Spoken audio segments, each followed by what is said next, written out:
which we are called to use to build the common good and make our own days good. For all that is our life, we sing our thanks and praise. For all life is a gift, which we are called to use to build the common good and make our own days glad.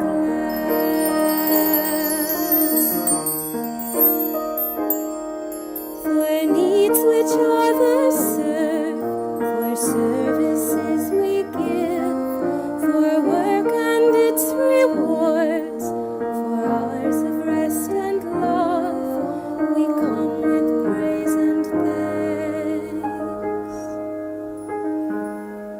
For all that is our life,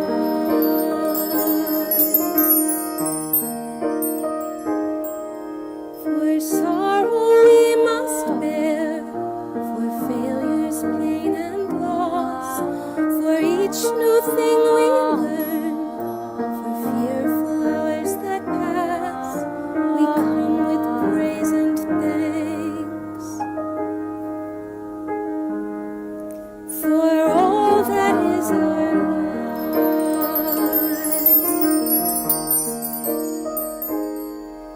for all that is our life, we give our thanks and praise. For all life is a gift, which we are called to use to build the common good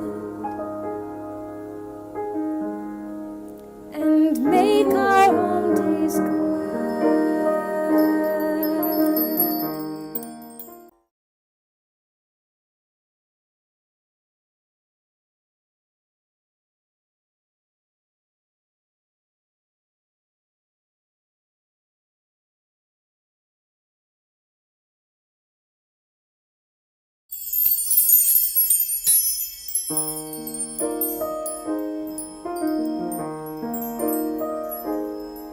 For all that is our life, we sing our thanks and praise. For all life is a gift, which we are called to use to build the common good and make our own days glad.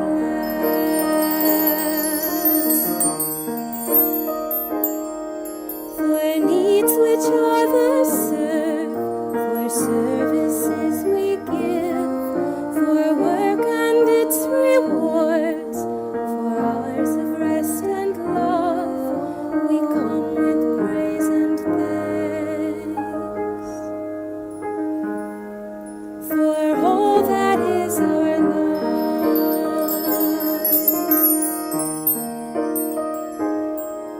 for sorrow we must bear, for failures, pain and loss, for each new thing we learn, for fearful hours that pass, we come with praise and thanks.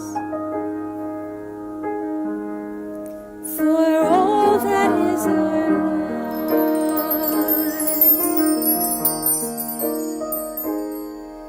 for all that is our life, we give our thanks and praise. For all life is a gift, which we are called to use to build the common good and make our own days good. For all that is our life, we sing our thanks and praise. For all life is a gift, which we are called to use to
days good.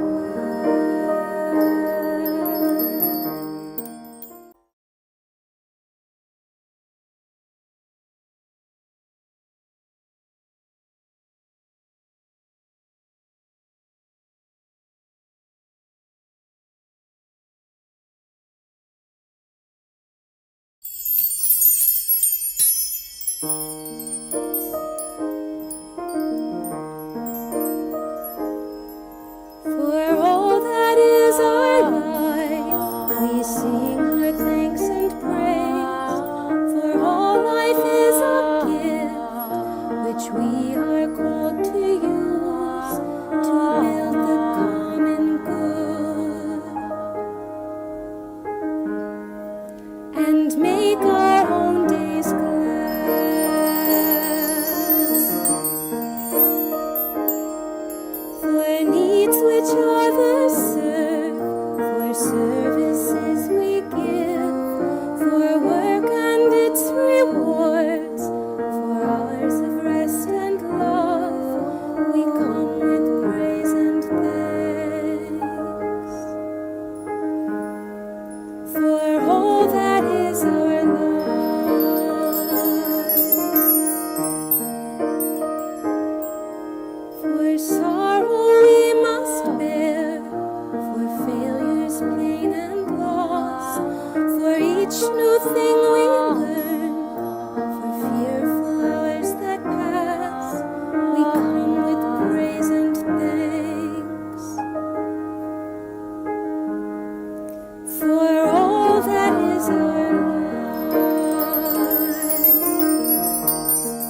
Okay. And where are you from? I have moved back to Columbia in 2021. Used to live here. Thank you. Okay. I'm Leon Spencer, was a member of this fellowship in '85, and here visiting for your celebration. And my spouse, Inga Spencer, and I enjoyed being in this congregation from '84 to '94 when we moved away. It was wonderful to be back. I have wonderful memories here. Thank you.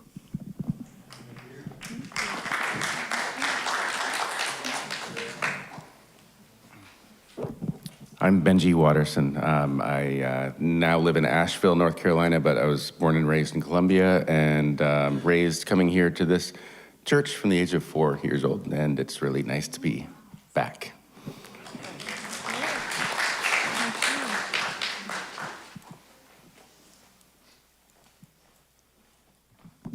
Hi, my name's Annette, and I'm from Erie, Pennsylvania. I've been here several times. Congrats on the 75 years. We just celebrated 100. I am soon to be a congregant, hopefully of this congregation in the fall, so thank you.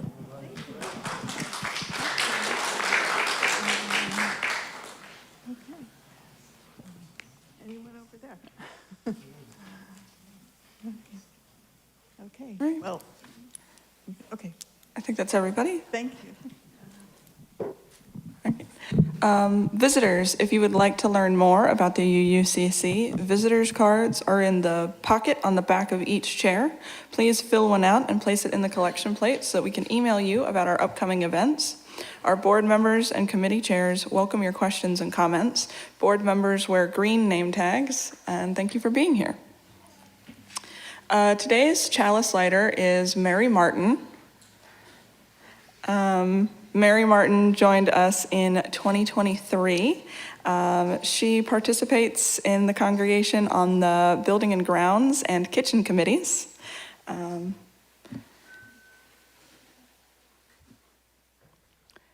Spirit of light and life, come unto us.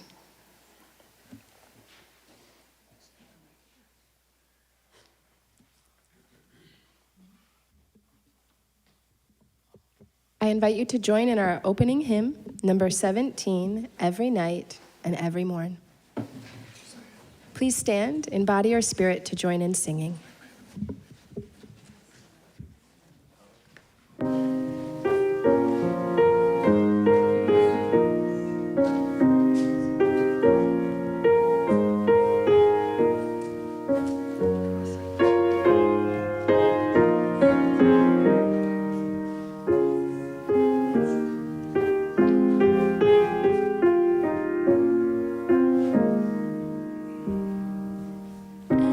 Every night.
Hello, everyone.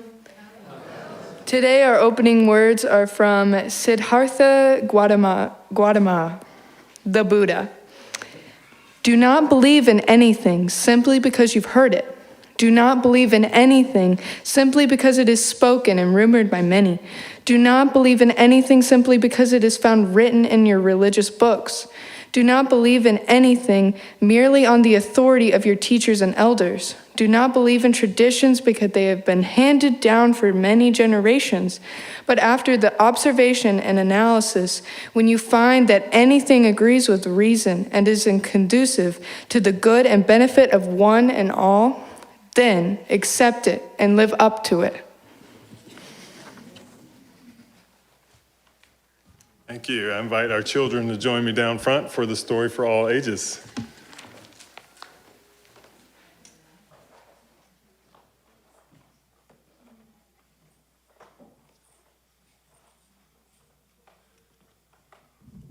Good morning. We'll give a chance for everybody to get down here.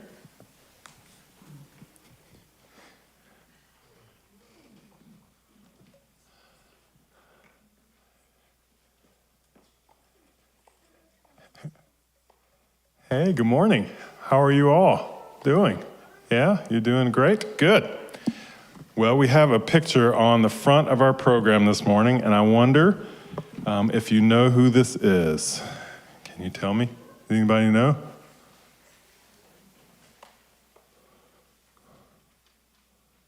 Anybody? Need a closer look.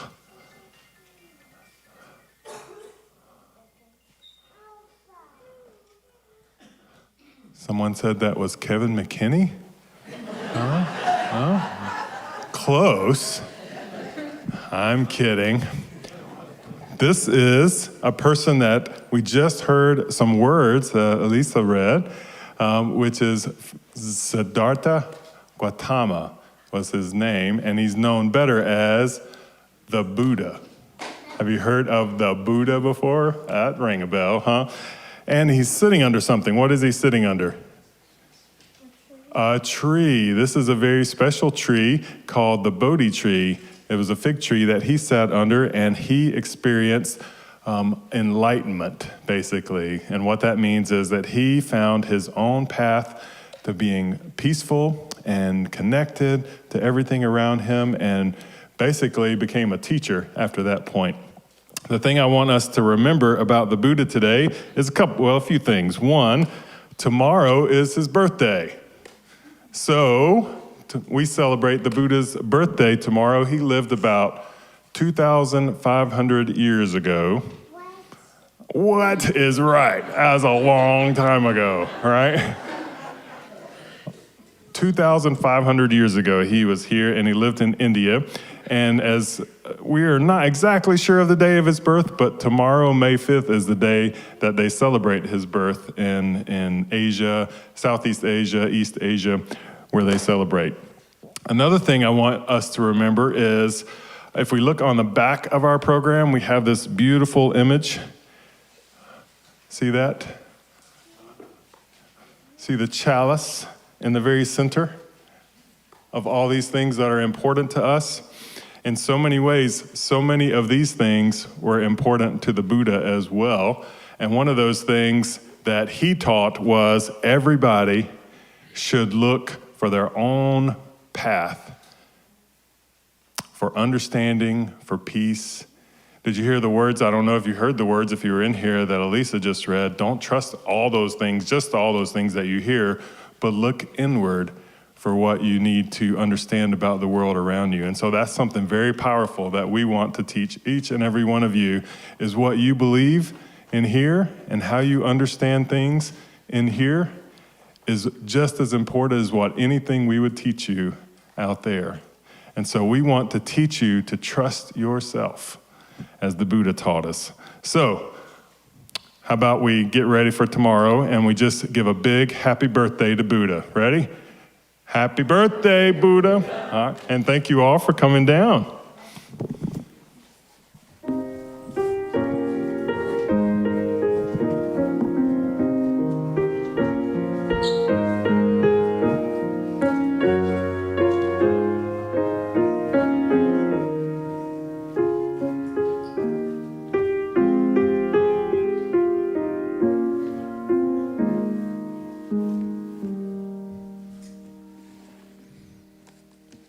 Sorry about that, Kevin. You were just in my line of sight.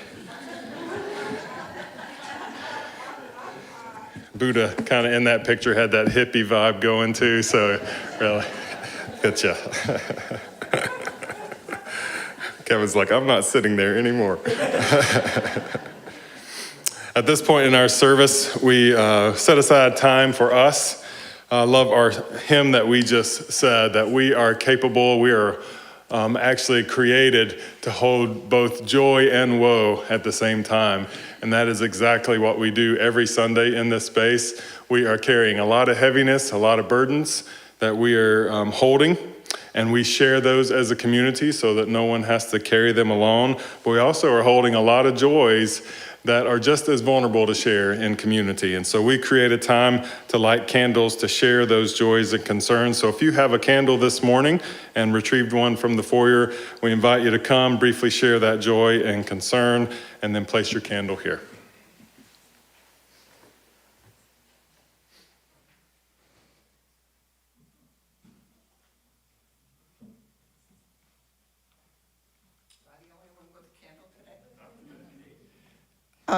Hi, I'm Robin Shearer, and I'm lighting this candle not only for the Buddha, but specifically for my mother, Diane Schrader, who shares the Buddha's birthday and would have been 93 tomorrow.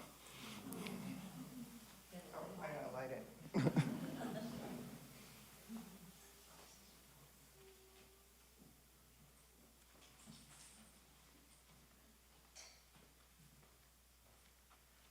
This candle's for my sister, who is having memory issues. For those of you that knew my mom, she's following kind of the same path. And so there's a lot of major decisions coming up. And this is for her, and it's also for, thank you for the people that worked on that 75th anniversary. That was a fabulous activity. Probably including wedding receptions, probably one of the best things I've ever attended. It was very nice, very welcoming. The food was delicious, and the catering idea, I don't know who thought of that, but man, they need a golden star. That was awesome. Walked out of here, Joan is here someplace, was not in the kitchen along with the other 600 people that are always in the kitchen cleaning up. It was very nice, and thank you very much.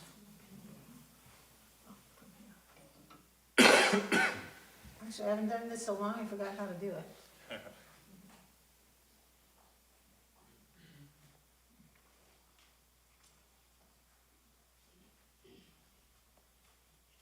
Hi again. So a lot of times when I come up here with a candle, I don't have the best things to share.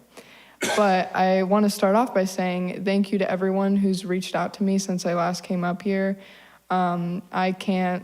I don't have words to express my gratitude for the people who take the time to reach out and check in. It's been hard, but I'm a big advocate for looking on the bright side. And the bright side is that I got my permit.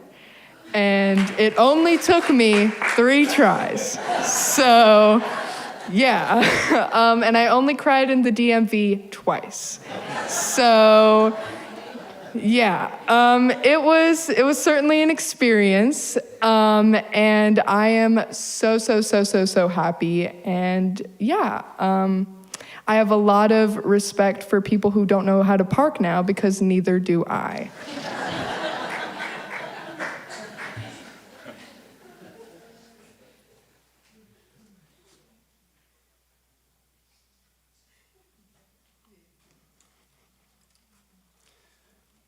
I wasn't going to light a candle, but there's lots left today, unusually. And so I am going to relight a candle to memorialize the first and undoubtedly the last time I'm ever mentioned in the same breath as Gautama Buddha.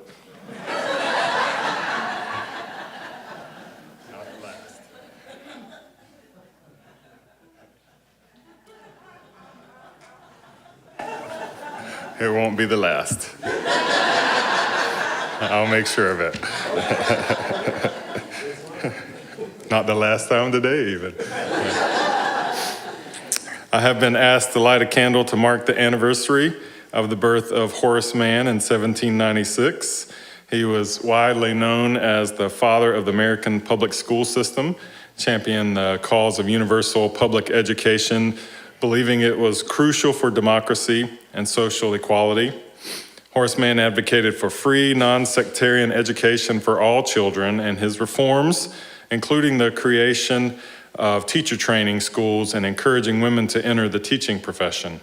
His work had a lasting impact on learning in America up until the systemic dismantling of public education over the past decade. And he was a Unitarian.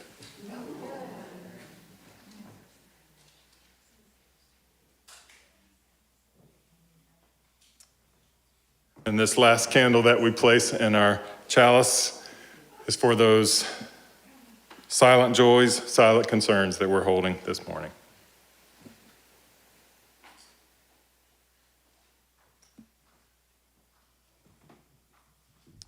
I invite you to take a couple of deep breaths and remember all that's been shared.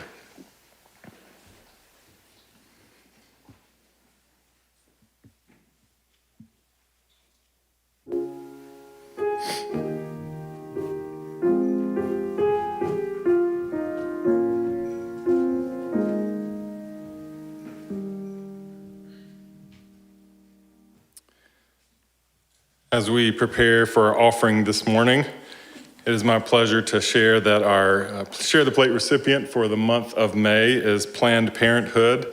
And I said the same thing to Taylor this morning that I said to Allison once, that there's so much that's happening on the landscape of the political world and the culture right now that we should switch roles, and I'll take the early couple of minutes blurb with my sermon and give you the rest of the time to talk about the landscape of that. Taylor did not agree to that plan, so we're going to stick with the original plan, but it is great to invite Taylor Valley to come and share about the work of Planned Parenthood.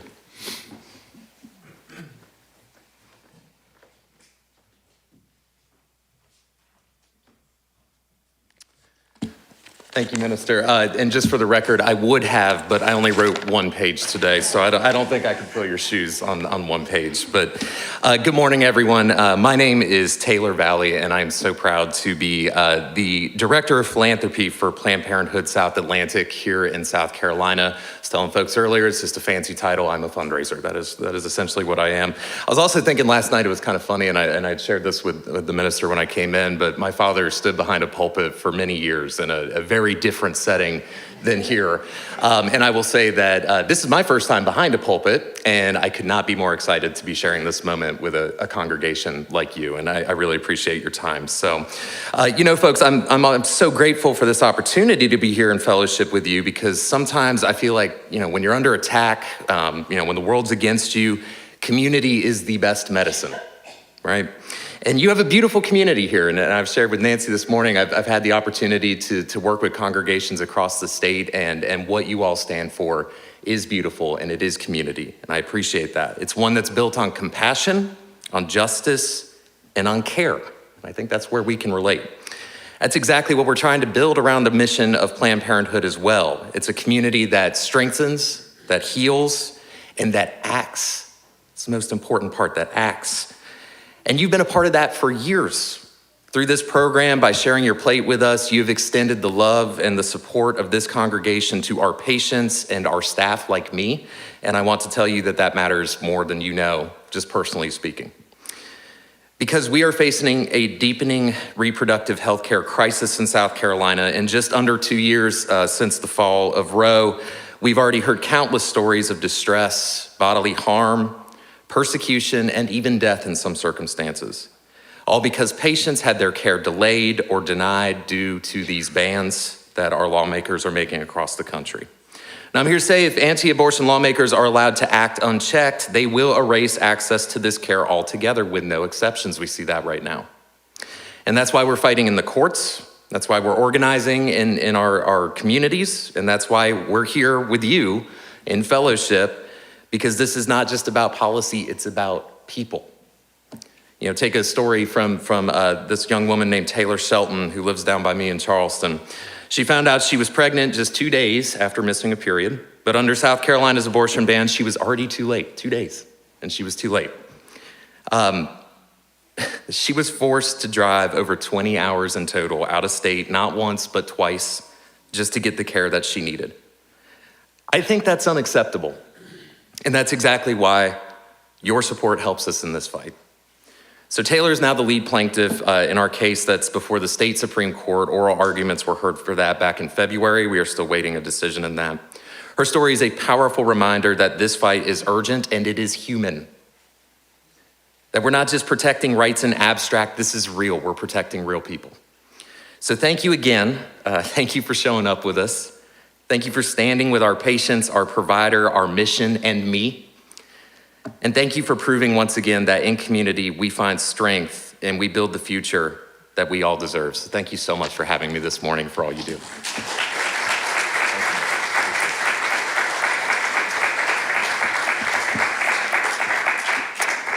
Thank you, Taylor, and we take great pride in joining you and being that community of support. I'm going to invite Anna to share our offertory.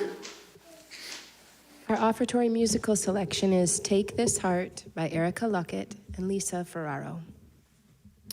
Invite our ushers to come and receive our morning offering.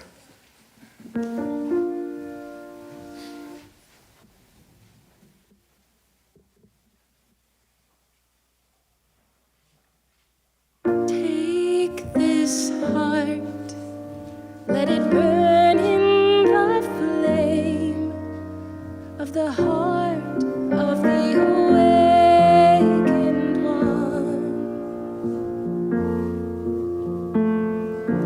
Light upon light, being with being, dreamer dreaming my soul. Lotus flower,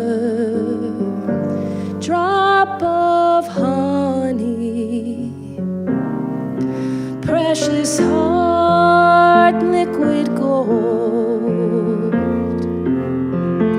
Take this heart, let it burn in the flame of the heart of the awakened one. Take this heart, let it burn in the flame of the heart of the awakened one. Exquisite surrender, song of the soul, singing itself back to you. The heart is a window, eyes are the sun, shining light of truth. Take this heart, let it burn in the flame of the heart of the awakened one. Take this heart, let it burn in the flame of the heart of the awakened one.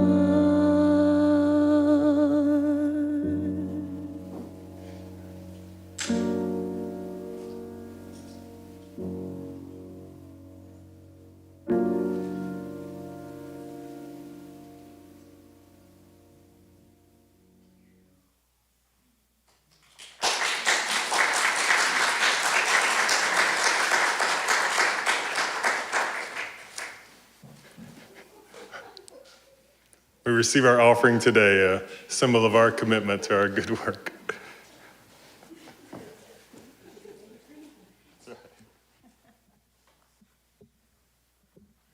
Sorry, the offering is not always funny, but we happened to catch that. It happened on the aisle there. Well, as I shared with the children that came up front, tomorrow is the birthday of the Buddha, a festival that is celebrated in most parts of Southeast and East Asia, commemorating the birth of Siddhartha Gautama, the one who became known as the Buddha. He was born in Lumbini, which is in southern Nepal, estimated around 620 BCE. His father was a king of one of the villages. There were about 12 to 15 villages of India at the time that all formed a type of government, more of a smaller system of government, and his father was king of one of those kingdoms, one of those villages. And his mother, being the queen of that village, had a dream one night, and in her dream, a beautiful white elephant offered the queen a white lotus flower. And then after she received the flower, the elephant then entered into her side. And she was informed that she would have a son who would become either a ruler over a large group of people or a holy man. And at that point, she awakened and became pregnant. 10 months later, she gave birth. A tree, it is told in the story, lowered a branch to help her in birth. And from her side, Siddhartha was born. 7 days later, she died. Now, most of the stories written about Siddhartha were visually captured in art form, lots of art, and passed down through oral storytelling. The first accounts of the story of his life were written about 500 years after his birth. And these oral traditions that were passed down tell the story and often tell the words, and from his own perspective of his experience. So often you will hear me say, Siddhartha said, as I share some of his story. He was the son of a king, and he lived a life of luxury, sheltered from the world. I don't know if his father knew about the two options that he had in the dream given to his mother, to be a ruler or to be a holy man, but it was clear which one his father wanted for him. He wanted him to be a ruler. And so he had a vision that somehow all of those kingdoms of India would unite together and come under the rule of an emperor, and that would be his son who would assume that role. No pressure, right? In the same way, Kevin's childhood experience. Okay, that was a stretch, I admit. Thankfully, Kevin chose the path of the holy man and the musician instead of ruler. The father said the best way to prepare him from this is to make sure that he is not exposed to the world, that we do everything that we can to shelter him from the experience of the world. And so he lived a life of luxury and a life of being completely protected. He writes in his own words that I was delicately brought up, most delicately. There was a white sunshade that was held over me day and night to protect me from the cold, from the heat, from the dust, from the dirt, from the dew. And my father gave me 3 lotus ponds that I could venture out and explore. So he had an area where he could explore that were bordered by 3 ponds. One of those ponds gave forth birth to red lotus flowers, one of them blue and one of them white, and that was his area where he could roam. His father said, one day you will go beyond these borders, but you will do it as a ruler over all of India. Sheltered from the world, sheltered completely from the outside, all he knew was within. At 16, he marries his cousin Yasodhara, and they had a son named Rahul. Rahul is basically the best translation of the Sanskrit is fetter or chain. So that's a very interesting name to name your child, a fetter or a chain, even though you may feel that way when they're in their toddler stage, that they are linked to you and holding you back on some level. But also in the story, it fits with the fact that that birth of that son came about the time that he was deciding to leave and emancipate himself from the palace.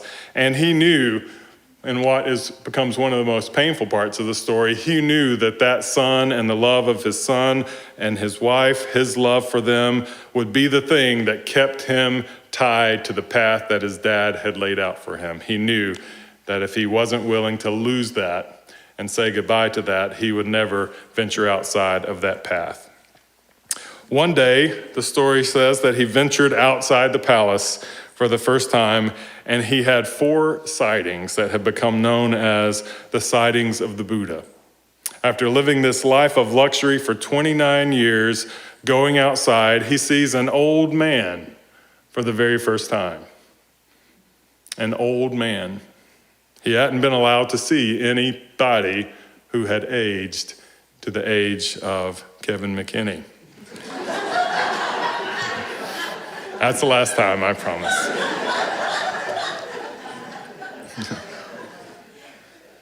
But can you imagine, like, you've never seen a person that's aged? That's an example of how sheltered of a life that he lived. And he was struck by seeing someone whose body was beginning to fail, and their hair had turned white, and their body was kind of coming in on itself, and arthritis. And he looked and he thought, man, what am I seeing? He saw another sighting, and that was a sick man. He had never been sick himself, according to the story, and never been around anyone who had been sick. And so he saw someone who was sick, and realizing on that day that everybody gets sick. Why have I not been sick before? And then the story says that he saw a corpse, and he realized and recognized that death is not just something in stories, it's real. People die. And the last sighting that he saw was a spiritual seeker of the Vedic religions of the day in India. One of those spiritual seekers that he saw reminded him of maybe something different, of a different path for his life. But one thing he knew for sure is that in all of this suffering that he saw, he wanted to try to understand it. He knew he had lived this sheltered life. He was aware of it at this point. And the current Dalai Lama says that when he was reflecting on this quest, he acknowledged that he had been protected all of his life. But the Dalai Lama says, what we don't often think about is that he had experienced the primal suffering from his mother dying 7 days into his life. And that primal suffering, according to the Dalai Lama, had imprinted itself on the being of Siddhartha, even though he wasn't conscious of it happening at the time. The loss of mother was inside him, calling to him, saying, there's more to this life than the sheltered experience that you've had. He left wanting to resolve the nature of suffering, and so with that, making a plan to leave the palace. On the day that he left the palace, he was tempted by the god of evil, or the god of temptation, named Mara. Some of this may sound familiar to you if you grew up in a Christian tradition. He was tempted to just surrender to a life of pleasure, to not worry about jumping over the stones of this wall, but to just imagine them as bread and just eat and drink and enjoy life. This is a good life you have here. Experience it. When he realized he was not giving in to that temptation, Mara watched him get on his horse, and they started to bound over the wall. And so Mara gave him a vision and said, look, all of India will bow to you if you just give in, if you just let go of this quest that you are going on. He ignored that, and he said, I will throw all of that away if I can find a path to understanding suffering. According to his own words, he says, although I grieve the loss of my wife and my child and my father and my stepmother's eyes were wet with grief, I put on a yellow robe, I cut off my hair. I went forth from home to homelessness because I knew in my heart I had been wounded by the enjoyment of the world. And out of that shelter, I came out to find peace. Siddhartha traveled south toward the Ganges River and lived life as a beggar, sought out spiritual leaders of the Vedic religions of the region and saw them as practicing disconnected and irrelevant rituals that were trapped in a cycle of death and rebirth. The rituals seemed to mean nothing to everyday life of everyday people. They were just something that they were practicing. And he wondered if even the gurus and the spiritual leaders had any connection to the rituals that they were experiencing, because they all just seemed trapped in this mindless cycle of death and rebirth and not really changing anything about their lives. He was tempted then to just surrender and become a spiritual man and practice the rituals. But instead, he found a guru that taught him that the rituals of the religion were not enough. He must look inward. And when he was taught to look inward, this is the point in the story, according to the tradition, that he joined a Unitarian Universalist congregation in Nepal. This is the history of the Buddha according to Stephen. I will, although that is a joke, I will say that so much of his journey reminds me of the journey that we are on in this space, coming from religious rituals that weren't necessarily relevant and sometimes even wounding in our lives, realizing that the sheltered, non-thinking way of navigating the world wasn't enough to appease something deep inside of us. And so finding the courage to look inward, as I told the children this morning with their looks on their faces, looking back at me like, what? To look inward, you have the truth inside of you. The Buddha then, as you probably know, chose to live the ascetic life as the path toward understanding suffering, and he lived on a grain of rice a day.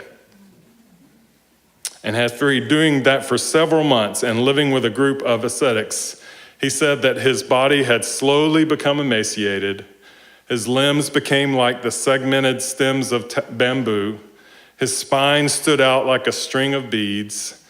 He said, my ribs jutted out like old rafters of an abandoned building, and the gleam of my eyes appeared to be sunk deep in my eye sockets, like the gleam of water in a deep well, and my scalp has shriveled like a dried gourd. He was trying to push his body to such a point of despair that he would somehow understand suffering living among the ascetics.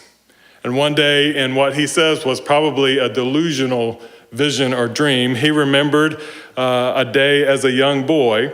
And honestly, he says, I was preparing to die and reflecting back on my life, remembering a day as a young boy sitting on the edge of a river. And he remembered how peaceful he felt there with his father that day, just sitting along the edge of a river. And he remembered as a little boy looking down and being fascinated and seeing the ants and the other insects on the ground. And then all of a sudden, reflecting on that experience, he felt sadness. And the sadness came from the memory of understanding that the nest and the eggs and the homes of all of these insects were going to be destroyed as the fields were plowed to plant crops. This marked the beginning of change for Siddhartha, because he felt something deep inside himself. He felt compassion for those insects and what they were losing, and he realized he was connected to them. That his compassion and his grief and his sadness meant that he was interconnected to all things. As he sat there, a young woman saw him, and she offered him a small bowl of rice porridge. This is someone who had gone for months only eating a grain of rice a day. The small bowl of rice porridge was something that his stepmother had served to him on so many occasions.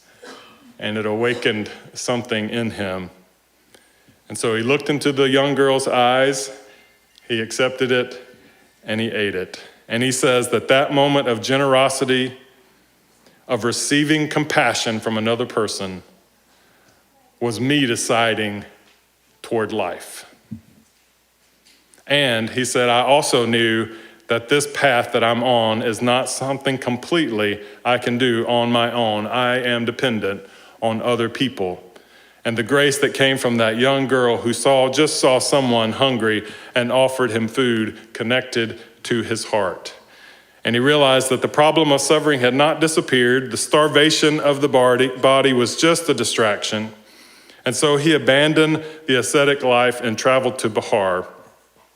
And this is the story that we probably know best, that he there sat under a fig tree and determined to sit there until he understood that sense of interconnection, that inner dependence with the world, and his understanding of suffering. Once again, Mara tempted him, came and brought all of the demons in a vision, and he would not speak with Mara, even though Mara was trying to engage him and trying to invite him to just abandon all of that and go back to the ascetic life. To withdraw, that's the way to do it. You don't need people, just withdraw to the desert. That's where the answer is. And instead, the Buddha stuck his hand into the ground and felt this deep connection to all things in the earth. And in this deep connection, he found understanding. He found enlightenment. Listen to his words. He said, I said to Mara, the earth is my witness. Even though it's beautiful, it's been plowed, it's been abused, it's still here. Nothing has suffered more than the earth underneath our feet, and it's still here. And in that moment of connection, Mara's demons disappeared and Mara disappeared, and all of Siddhartha's previous lives passed before him. He saw the cycles of the earth. He saw the cycles of life and death and rebirth that all creatures go through. And after an entire night of revisiting all those visions and understanding the way of life and the cycle of life, as the morning star appeared, the story says he roared like a lion. And he said, my mind is at peace at last. He said, the earth shook under my feet, and the sky gleamed, and the Bodhi tree rained down petals upon him. And he said that the universe and I now have awakened together.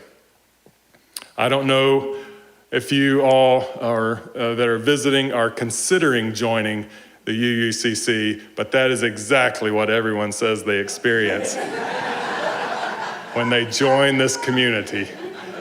That the earth just rattles underneath them, and we invite the roar like a lion.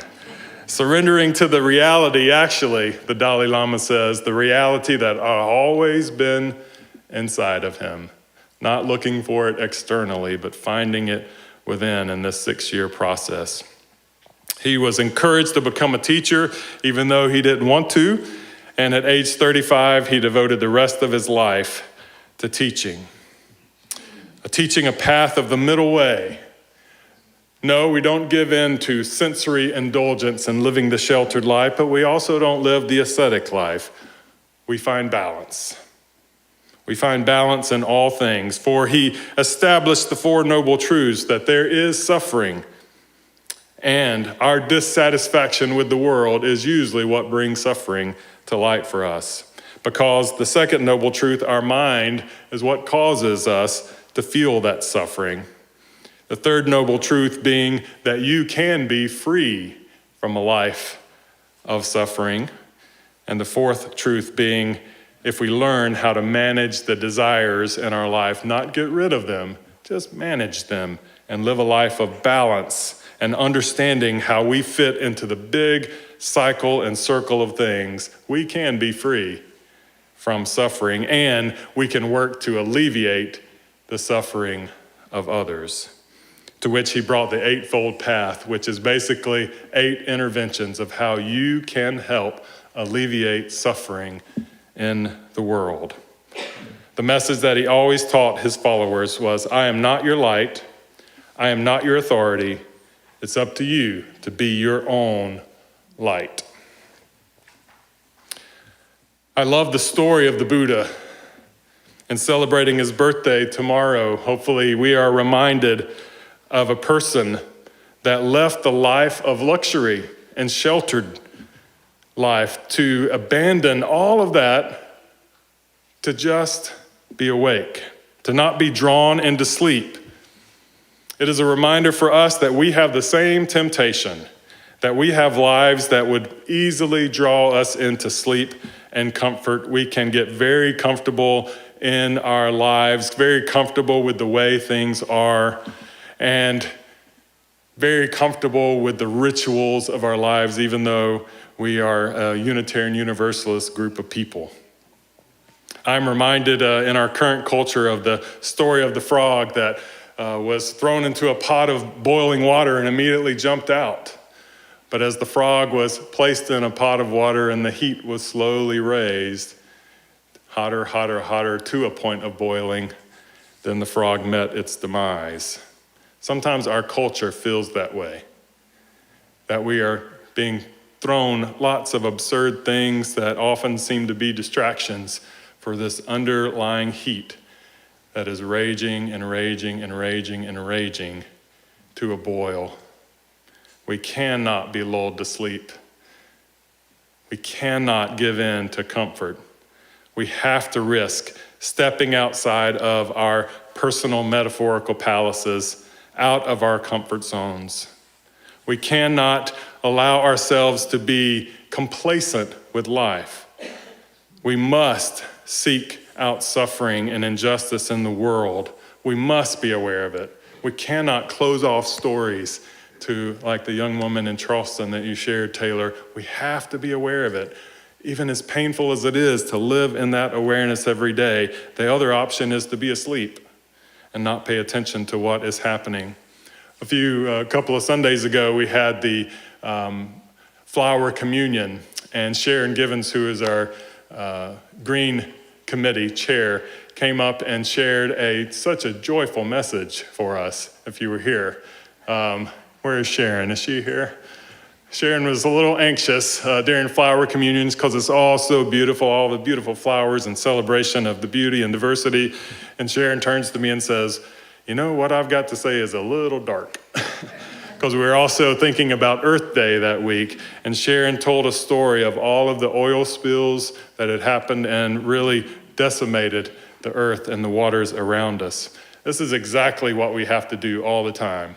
We can live with the beauty of earth and the diversity of who we are as Unitarian Universalists and celebrate this wonderful place as we did last night with a 75th anniversary. We can celebrate it and enjoy it, and at the same time, wake up to what is happening around us and seek out the suffering and injustice in the world around us. We have to open our eyes to people who are hurting, people who are sick, people who are oppressed, because complacency is the enemy of compassion. And that's what it means to be awakened like the Buddha. The flame of our chalice serves as a reminder that our eyes and our heart are open, and the passion and the compassion that burns deep within our spirits. When we surrender to that light that's inside of each of us, each and every one of us will be transformed, and we will transform the world around us. So may we follow the path of the Buddha and live awakened lives.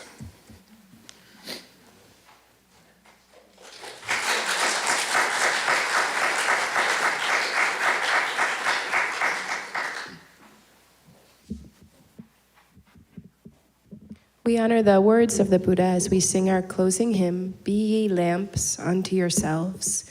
It's number 184. I invite you to rise in body or spirit to join in singing. And please listen, I'll sing it through once, and then I'll invite you to join me as we sing it together 2 times. Be ye lamps unto yourselves. Be your own confidence. Hold to the truth within yourselves as to the only Lamb. Be lambs unto yourselves. Be your own confidence. Hold to the truth within yourselves as to the only Lamb.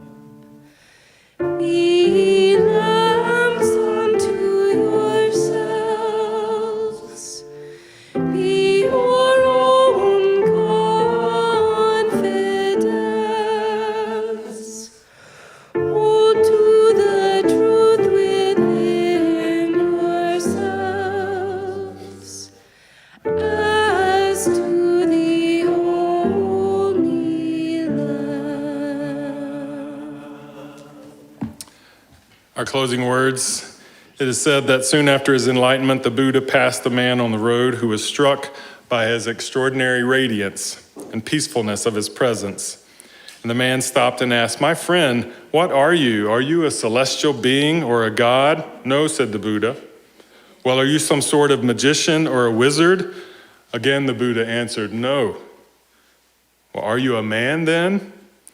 "No," said the Buddha. "Well, my friend, what are you then?" "I am awake." Please join in singing our congregational benediction.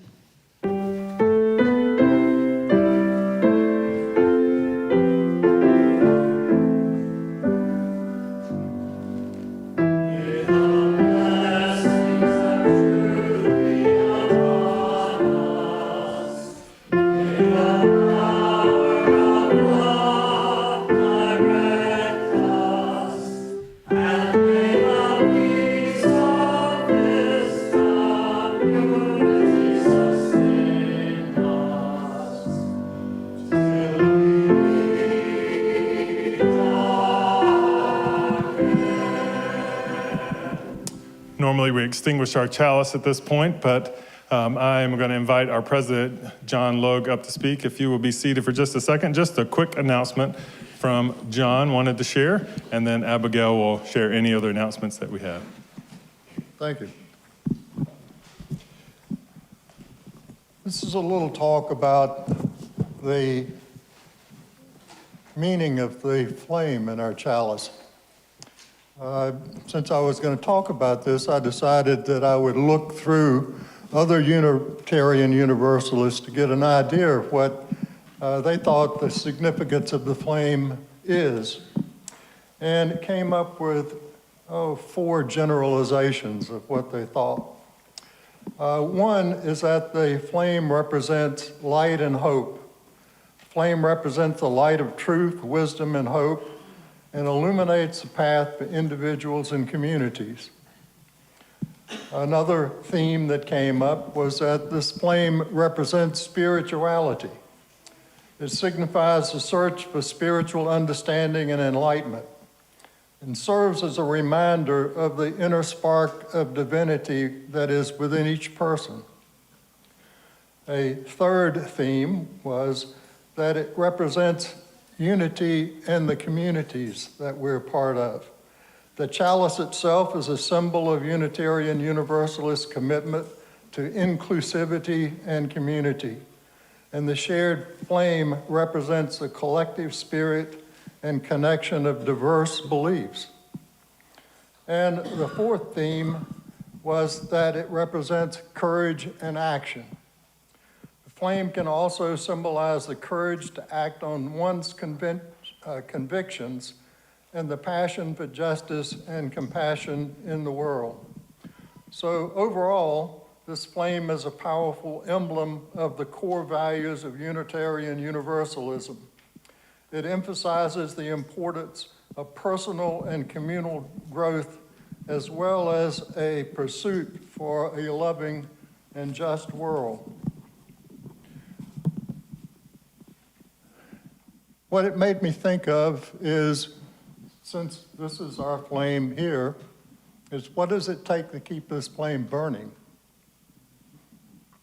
Obviously, it requires some sort of fuel because burning is a chemical reaction that rearranges molecules and expresses the light that we see and the heat that emanates from it. So in this one, it's probably paraffin. Others, it's a different kind of fuel. Well, the symbology that we're talking about for this community also requires a fuel.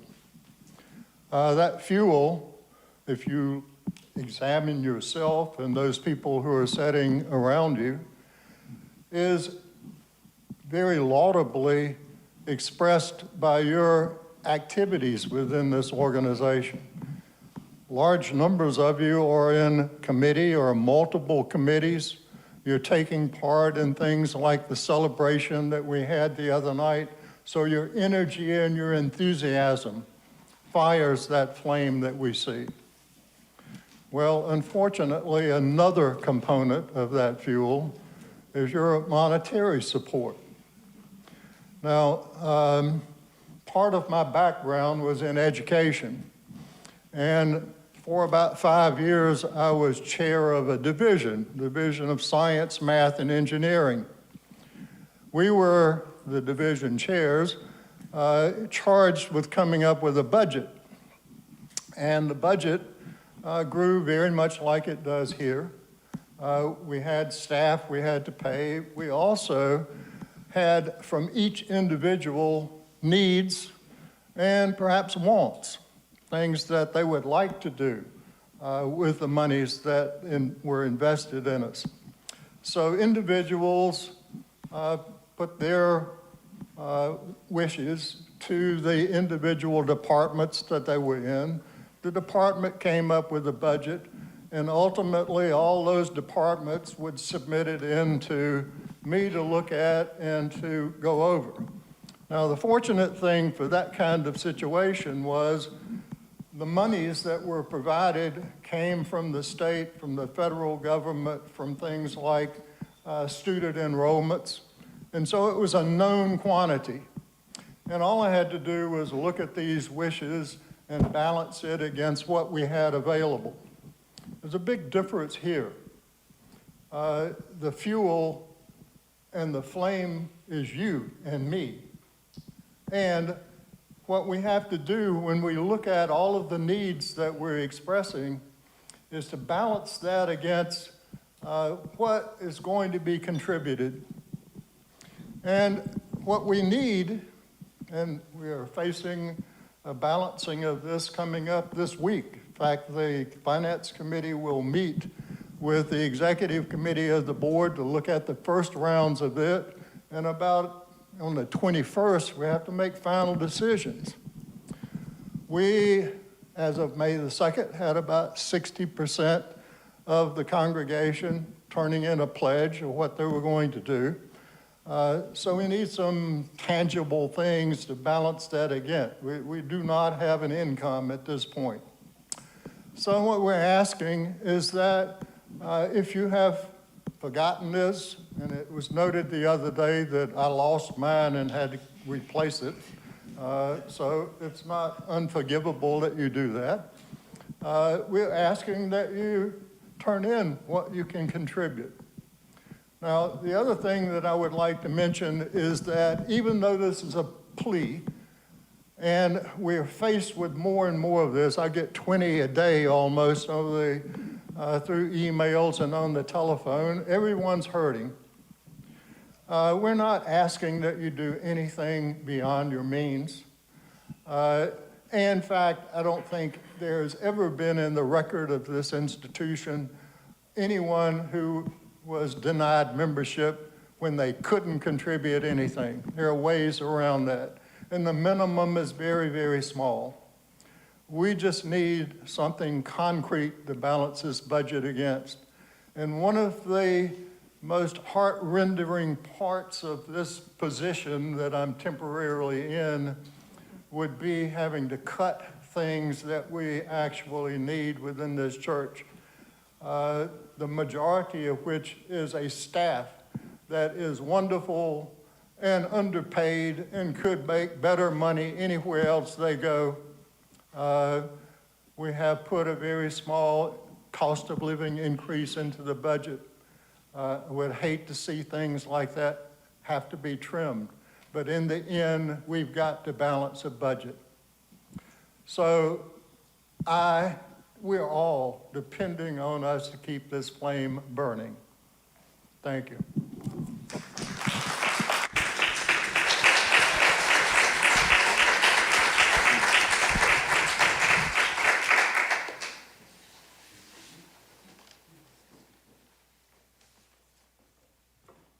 Okay, now just one announcement from the Social Action Committee. In your order of service, you have a flyer for the More Action Nehemiah Action. It is the highest point of the More Justice Year, and this is an invitation. It's a public meeting at which we make our asks of public officials. It is fascinating, energizing, and the more people that attend, the more effective it will be. So, that's the announcement. Week tomorrow, right? A week from tomorrow. It's also Star Wars Day. May the 4th be with you. Thank you, Abigail. I told her she could get that in at some point today. So. Only one of the dorks up here used to do it, so it had to be you, not me today. Well, thank you all for being here. We do have some refreshments in our social hall, so please make your way out there. If you are visiting with us today, please give us an opportunity to get to know you and you get to know us. Thank you all for being here for our service today.